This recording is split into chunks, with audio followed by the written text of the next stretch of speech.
आपकी abroad MBBS की degree India में वैलिड होगी? बहुत बड़ा सवाल है ये। क्यों? क्योंकि रिसेंटली पीएमओ के एक लेटर ने कुछ पॉइंट्स को लेके बातें बोली है जो हमारे एनएमसी ने 2021 के रेगुलेशन में दिया हुआ था regarding your abroad MBBS validity in India. Hello everyone, my self doctor Neetu Singh. मैं खुद फॉरेन मेडिकल ग्रेजुएट हूँ। मैंने एफएमजी एग्जाम निकाला है। मैंने अपनी अब्रॉड एमबीबीएस की जर्नी जी है। इस वीडियो में मैं आपको जो रिसेंटली पीएमओ लेटर ने पॉइंट्स बताए हैं उसके बारे में आपको डिटेल्स प्रोवाइड करूंगी।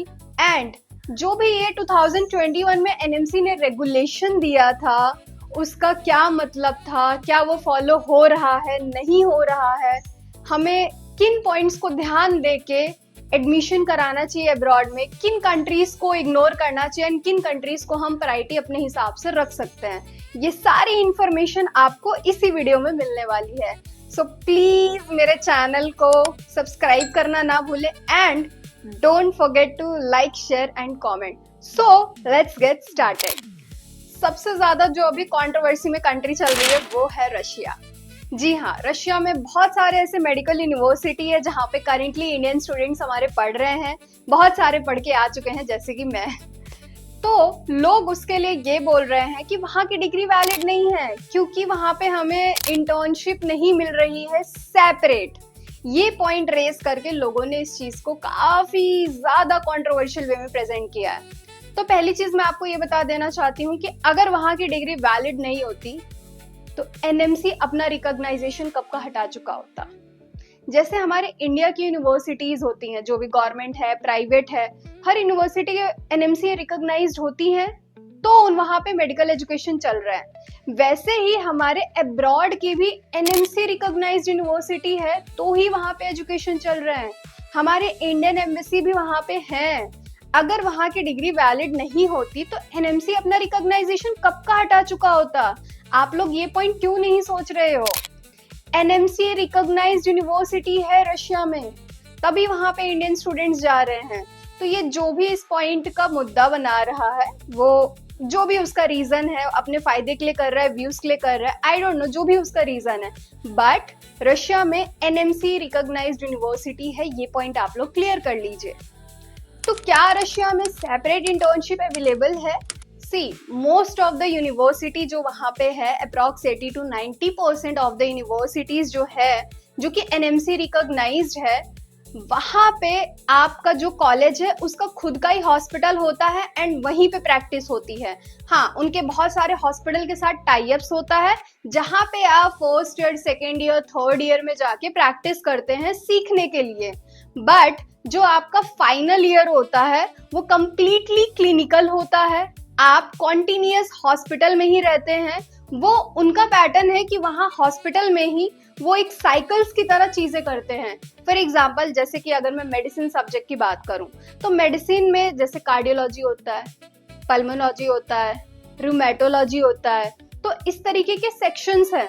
तो जो हमारे इंडिया का रूल्स है कि इस डिपार्टमेंट का एटलीस्ट इतना ड्यूरेशन का प्रैक्टिस होना चाहिए, वही चीज रशिया में भी फुलफिल हो रही है। तो जो मेरी कार्डियो की प्रैक्टिस थी, एग्जैक्टली जितनी रिक्वायरमेंट है उतनी ही दिन मेरे खुद के हॉस्पिटल में लगी थी। जो मेरी पल्मोनोलॉजी की प्रैक्टिस थी, जितनी ड्यूरेशन रिक्वायर्ड थी उतनी ही हॉस्पिटल में लगी थी। तो एट द एंड मैं आपको सिंपली ये बोलना चाहती हूँ कि वहां पे 6 ईयर प्रोग्राम में इंटर्नशिप इंक्लूड है, लेकिन वो सेपरेट है। ऐसा नहीं है कि वो आपका ऐसा 2-2 महीने का इंटर्नशिप नहीं प्रोवाइड कर रहे हैं। कंप्लीटली लास्ट ईयर आपको इंटर्नशिप मिलेगा। जो रशिया का पैटर्न ऑफ स्टडी है वो कुछ इस तरीके से है कि first year, second year, third year में नॉन क्लिनिकल सब्जेक्ट्स होते हैं। Fourth year, fifth year, six year में क्लिनिकल सब्जेक्ट्स होते हैं। तो हमारे fourth year, fifth year, final year सारी क्लासेस कंप्लीटली यूनिवर्सिटी के खुद के हॉस्पिटल्स में होती है। इनिशियली टीचर एक लेक्चर ले लेता है, टॉपिक एक्सप्लेन कर देता है, उसके बाद हमें रियल पेशेंट इंटरेक्शन मिलता है। हम पेशेंट्स के पास जाते हैं, फिजिकल एग्जामिनेशन करते हैं, डिजीज, हमें उनसे बातचीत करके क्या इसके सिम्टम्स हैं, फिर क्या डायग्नोसिस बनेगा, क्या ट्रीटमेंट देना चाहिए, वो सारी चीजें हम टीचर से डिस्कस करते हैं इनसाइड द हॉस्पिटल। तो वो हमारा प्रॉपर ट्रेनिंग होता है। मेरा खुद का भी हुआ है, मैंने कई सारे वीडियोस भी बनाई हैं। आप लोग मेरे कॉलेज टाइम की वीडियोस देखें, मैंने कितनी बार अपने हॉस्पिटल की वीडियोस भी आप लोग को दिखाई है यूट्यूब पे ही। रशिया में समर वेकेशन स्टार्ट होने से पहले अप्रॉक्स 1 मंथ के आसपास का एक क्लिनिकल ट्रेनिंग प्रोग्राम होता है, ठीक है। तो वो समर इंटर्नशिप एक अलग चीज है, जिसको लोग इंटर्नशिप से रिलेट कर रहे हैं, दैट इज समथिंग डिफरेंट। वो आपके करिकुलम में नहीं इंक्लूड है, वो एक्स्ट्रा प्रैक्टिस हमें दी जाती है हमारी स्किल्स इंप्रूव करने के लिए। उसे लोग इंटर्नशिप समझ रहे हैं कि हर साल वहां पे 2-2 महीने का इंटर्नशिप दे रहे हैं, यही इंटर्नशिप होती है। इसी पॉइंट की वजह से वहां पे कंट्रोवर्सी अराइज हो रही है। मैंने खुद ने भी समर प्रैक्टिस की हुई है, मैंने अपने चैनल पे वीडियो भी डाला हुआ है, मैंने इंडिया में भी की हुई है, मैंने रशिया में भी की हुई है। क्योंकि ऑप्शन होता है कि आप रशिया में ही करना चाहते हैं या आप इंडिया जाके करना चाहते हैं, तो आपको कुछ डॉक्यूमेंट दिया जाता है, आपने क्या क्या एक्टिविटी हॉस्पिटल में सीखी वो आप फिल करते हो, अपने डायरी में एक्टिविटीज फिल करते हो, डॉक्यूमेंट साइन कराते हो, जिस डॉक्टर के भी अंडर आपने काम किया, तो वो सारे पेपर वर्क आपको करने होते हैं, वहां पे शो करना होता है कि हाँ आपने एक्चुअली में प्रैक्टिस की है, ठीक है। तो ये समर इंटर्नशिप हमारी स्किल्स इंप्रूव करने के लिए अलग से होती थी, ये हमारे इंटर्नशिप में काउंट नहीं होती है, इसका कोई हमें अलग से सर्टिफिकेट नहीं मिलता है, ये हमारे कोर्स में ही है। क्योंकि ये रशिया का रूल है कि वो लोग समर में बच्चों को प्रैक्टिस प्रोवाइड करते हैं, तो इस चीज को आप अपने इंटर्नशिप से कंपेयर नहीं करें। दूसरा पॉइंट जिस पे सबसे ज्यादा कंट्रोवर्सी हो रही है वो है लाइसेंसिंग एग्जाम। क्योंकि रशियन मेडिकल यूनिवर्सिटी में 2 एग्जाम होता है, एक गॉस, एक एक्रेडिटेशन, जिसके वजह से बहुत ज्यादा कंफ्यूजन हो गया है कि कौन सा एग्जाम देना है, कौन सा नहीं देना है, कौन सा कंपलसरी है। तो अभी मैं उस पर क्लैरिटी दे देती हूँ। Gauss exam state level exam है जो कि कंपलसरी है, हर बच्चे को देना है, और मैंने अभी तक कोई एग्जाम्पल नहीं देखा जिसने एग्जाम फेल किया हो। ये एग्जाम काफी एवरेज लेवल पे होता है। हमारे पास ऑलरेडी लिस्ट ऑफ क्वेश्चन रहता है कि किस टॉपिक से क्वेश्चन आएगा, एंड मैंने इस पे ऑलरेडी वीडियो भी बनाया है, आप लोग मेरी प्रीवियस वीडियो में चेकआउट कर सकते हैं कि गॉस एग्जाम किस तरीके से होता है, कैसे कैसे पूछा जाता है, वो चीजें एक्सप्लेन कर रखी है मैंने।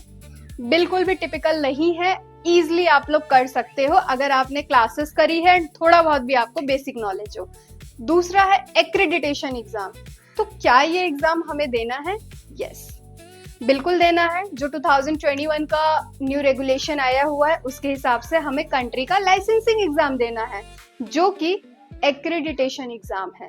गॉस एग्जाम तो स्टेट एग्जाम है, वो आपके करिकुलम का पार्ट है, आपको वहां की गवर्नमेंट डिग्री प्रोवाइड कर रही है, तो वो मेक श्योर कर रही है कि आपने एक स्टैंडर्ड लेवल क्लियर किया है अपना, तो वो आपको देना है। एक्रेडिटेशन एग्जाम का मैं आपको एक्सप्लेन कर देती हूँ, क्योंकि इसको लेके बहुत ज्यादा बच्चे डरे हुए हैं कि वो एग्जाम तो रशियन लैंग्वेज में होता है, हम तो वहां पे इंग्लिश में पढ़ने गए हैं, तो हम ये एग्जाम कैसे पास करेंगे।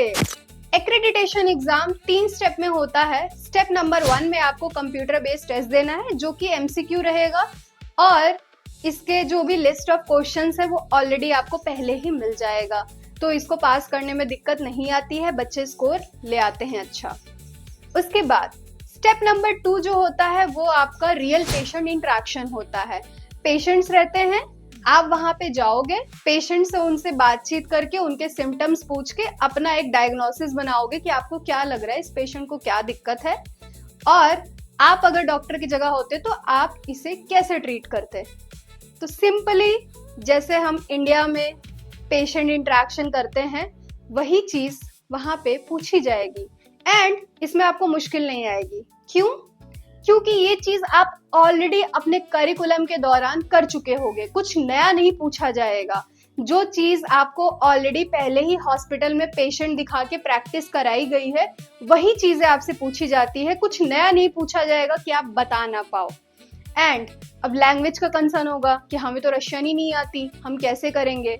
रशिया की हर एनएमसी रिकॉग्नाइज्ड यूनिवर्सिटी आपको एजुकेशन इंग्लिश में प्रोवाइड करेगी, लेकिन फर्स्ट ईयर से ही आपकी रशियन लैंग्वेज क्लास चलेगी, आपको बेसिक वर्ड्स यूनिवर्सिटी खुद सिखाएगी, ठीक है। छोटे छोटे वर्ड्स, आपको कोई फ्लुएंट लैंग्वेज नहीं सीखना है, आपको वहां पे कोई लैंग्वेज का कोर्स नहीं करना है, आपको सिर्फ छोटे छोटे मेडिकल वर्ड सीखने हैं जो कि यूनिवर्सिटी खुद सिखाएगी, ताकि जब भी आप पेशेंट के पास जाओ तो वो क्या बता रहा है वो आप समझ पाओ।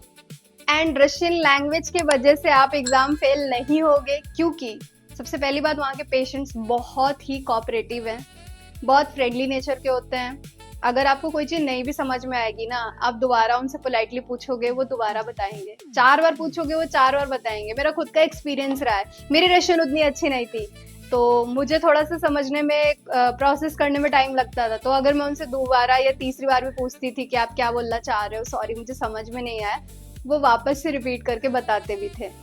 बहुत ही आपको सिंपली एकदम स्माइल करते हुए आप प्यार से उनसे बात करोगे, वो आपको 10 बार इंफॉर्मेशन देंगे कि हमें क्या प्रॉब्लम थी, हम क्यों हॉस्पिटल में आए हैं। ठीक है, तो इसमें कोई भी प्रॉब्लम नहीं आएगी। बेसिक वर्ड्स आपको यूनिवर्सिटी में सिखाया जाता है, एंड आपको खुद टीचर्स इतनी बार हॉस्पिटल लेके जाएगी या जाएगा कि आपको चीजें पता होगी कि पेशेंट से कैसे बात करनी है, क्या बात करनी है, तो कोई ऐसी परेशानी नहीं आएगी। उसके बाद स्टेप नंबर 3, तीसरे स्टेप में भी रियल पेशेंट इंटरेक्शन ही होता है, टाइम बाउंड होता है। आपको स्पेसिफिक टाइम देके ये बोला जाता है कि आप इमरजेंसी सिचुएशन में पेशेंट आया है तो आपके क्या एक्शन होंगे। तो आपने एक चीज रियलाइज की, आपका ये जो भी लाइसेंसिंग एग्जाम है, कंप्यूटर बेस्ड टेस्ट तो बहुत इजी है, इसके अलावा सारी चीजें सिर्फ क्लिनिकल स्किल है, प्रैक्टिकल्स हैं। आपको ओरली बात करना है और जवाब देना है एग्जामिनर को, दैट्स इट। कोई रिटन एग्जाम नहीं लिखना है कि आपको फ्लुएंट रशियन चाहिए। तो अगर आप मेरे से बोलोगे कि क्या हमें इस चीज के लिए डरना चाहिए कि हम कैसे वो एग्जाम निकालेंगे, नहीं, डरने की कोई जरूरत नहीं है। जो आप हॉस्पिटल में प्रैक्टिस करोगे, जो आपके टीचर सिखाएंगे, वही चीज आपकी देखी जाएगी वहां पे कि आपको कितना नॉलेज है। एंड क्योंकि वो लोग हमसे बहुत लीनियंट भी होते हैं, एंड उन्हें पता है कि हम अब्रॉड के बच्चे हैं, हम दूसरी कंट्री से आए हैं, तो वैसे भी वो बहुत ज्यादा, मतलब ऐसा नहीं होता है कि एग्जाम में रूडली आपसे बिहेव करे पेशेंट या टीचर, या फिर आपको जानबूझ के फेल करे। इस तरीके का कोई भी सिचुएशन मैंने आज तक किसी भी यूनिवर्सिटी में नहीं सुना है। एंड जैसे ही आप ये एग्जाम पास कर लोगे, आपको यूनिवर्सिटी के तरफ से एक प्रॉपर इंटर्नशिप सर्टिफिकेट मिलेगा, जिसपे क्लियरली मेंशन होगा कि आपने सक्सेसफुली अपनी डिग्री कंप्लीट की, एज वेल एज आपका इंटर्नशिप भी कंप्लीट हो गया है। ऐसा ही इंटर्नशिप सर्टिफिकेट मुझे भी मिला है, मेरे जो साथ के कलीग्स थे उन्हें भी मिला है, एंड आपको भी मिल जाएगा। आपको बस जो भी वहां पे पढ़ाया जाए, प्रैक्टिस दिया जाए, आपको बस उसे फॉलो करना है। कुछ ऐसा खुद से नया नहीं सीखना है जिससे आपको दिक्कत हो। तो ये कुछ पॉइंट्स थे जिसको लेके बहुत ज्यादा कंट्रोवर्सी हो रही थी। तो अब आप लोग प्लीज इस चीज को क्लियर कर लीजिए अपने दिमाग में कि ऐसा कुछ भी नहीं है, कोई दिक्कत वाली बात नहीं है। डिग्री वैलिड है आपकी, एंड इंटर्नशिप भी वैलिड है आपका, और लाइसेंसिंग एग्जाम में भी आपको कोई प्रॉब्लम नहीं आएगी। आप लोग के मन में सवाल आ रहा होगा, ऐसे कौन कौन से कंट्री हैं जहां पे हम अप्लाई कर सकते हैं एमबीबीएस के लिए, जहां की डिग्री इंडिया में वैलिड है। तो आप लोग Nepal, Bangladesh, Russia, Georgia, Serbia, Uzbekistan, Kyrgyzstan, इन सभी कंट्रीज के ऑप्शंस आप कंसिडर कर सकते हो। ये सभी एनएमसी गाइडलाइन फुलफिल करती हैं। इनके यहाँ की जो यूनिवर्सिटी है, जो भी एनएमसी रिकॉग्नाइज्ड यूनिवर्सिटी है, आप वहीं पे एडमिशन लें। किसी भी स्कैमर के चक्कर में ना फंसे। आजकल बहुत सारे ऐसे लोग हैं जो सिर्फ व्यूज के लिए और कुछ पैसों के चक्कर में आप लोग को गलत जानकारी देते हैं, मिसगाइड करते हैं, एंड आप लोग इजीली हो जाते हो। तो प्लीज इन्फॉर्मेशन ऐसे लोगों से लिया करो जो अब्रॉड से पढ़ के आए हैं, जो आपको बेटर बता सकते हैं। ऐसे लोगों से नहीं जिन्होंने अब्रॉड से एमबीबीएस नहीं किया है। वो आपको क्या रियलिटी बताएंगे कि वहाँ पे एग्जाम कैसे होते हैं, क्या रूल्स है, क्या रेगुलेशन है। बहुत बड़े बड़े लोग मैंने देखे हैं जो इन टॉपिक्स पे कंट्रोवर्सी बना रहे हैं सिर्फ कुछ व्यूज के लिए। I don't know why they are doing this, but आप लोग को ट्रैप पे नहीं फंसना है। आप लोगों ने एक चीज नोटिस की, कभी एफएमजी का पासिंग परसेंटेज कम हो जाता है तो इस पे 100 लोग बोलने चले आते हैं। कभी एफएमजी वालों को डिस्क्रिमिनेट किया जाता है, इस पे 100 लोग बोलना चले आते हैं। कभी ट्रांसपेरेंसी नहीं है, ऐसा नहीं है, वैसा नहीं है, बहुत सारे पॉइंट्स को लेके सवाल होते हैं। और अब तो भाई डिग्री वैलिडिटी तक को लेके कंट्रोवर्सी बना दी है। तो इतनी कंट्रोवर्सी हो क्यों रही है? क्या पता कहीं और की सीटें भरी जा रही हो ये कंट्रोवर्सी खड़ी करके। खैर, समझदार के लिए इशारा काफी है, आप लोग इस बारे में खुद ही सोच सकते हैं।